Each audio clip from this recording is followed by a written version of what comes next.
खासी मांस शुणिले साधारणतः डायबिटीज कोलेस्ट्रोल थिबा लोकमानक मनरे भय आसी थाए।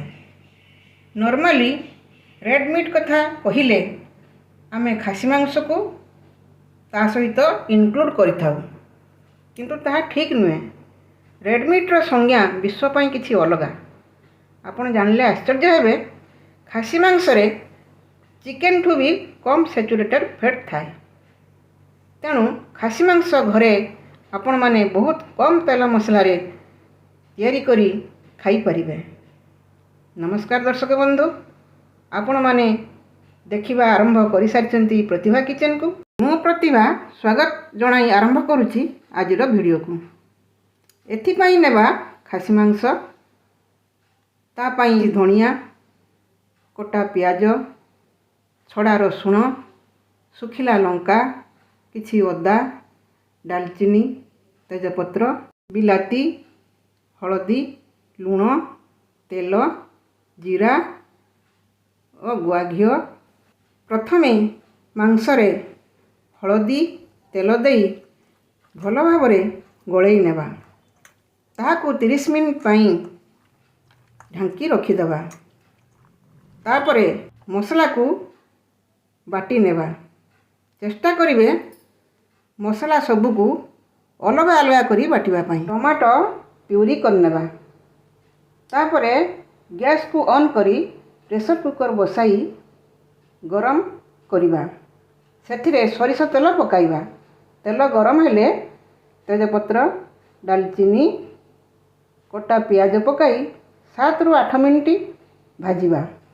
देखंतु प्याज गोल्डन ब्राउन हो गलानी। सेथिरे प्रथमे लंका बटा, परे अदा बटा, तापरे रसुण बटा, शेषरे धनिया और जीरा बटा पकाई भाजिबा। सेथिरे हलदी गुंड टिके देबा, कहीं ना मांसरे हलदी देई रखा जाइथिला। मसला अधा कषा हैला परे पूर्वरु बनई रखिथिबा टमाटो प्यूरी को पकाई पुणी 5 मिनिट पई कषि नेबा। बे कषा हो जाइछि। मैरिनेटेड होई रखिथिबा मटन को पकाइबा। तापरे ताकू भल भाबे मसला सह कषि मिसई देबा। तापरे स्वाद अनुसार सेथिरे लुण देबा। तापरे ताकू ढांकी देबा। गैस आंच को लो टू मीडियम रे रखिबा।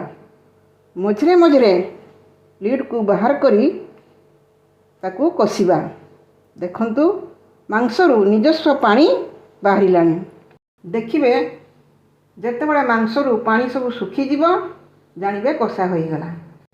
तापरे सेथिरे भाजी रखिथिबा आलू को पकाइबा। झोल मुताबक गरम पानी देबा ओ सेथिरे किछि गरम मसला गुंड पकाइबा। आपण चाहिले आलू को स्किप करि परिबे, हेले जेहेतु खासी मांस मु एथिरे आलू पकईछि। तापरे प्रेशर रो लीड देई दबा।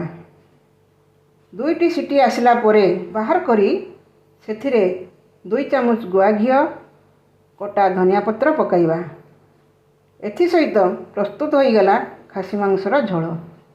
एहाकू उष्णा भात, चकुली पिठा, पूरी एवं मुढ़ी सहित खाई परिबे।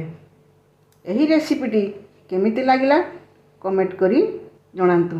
वीडियो जदि भल लागिछि तेबे लाइक, शेयर और सब्सक्राइब करि दियंतु। जय जगन्नाथ।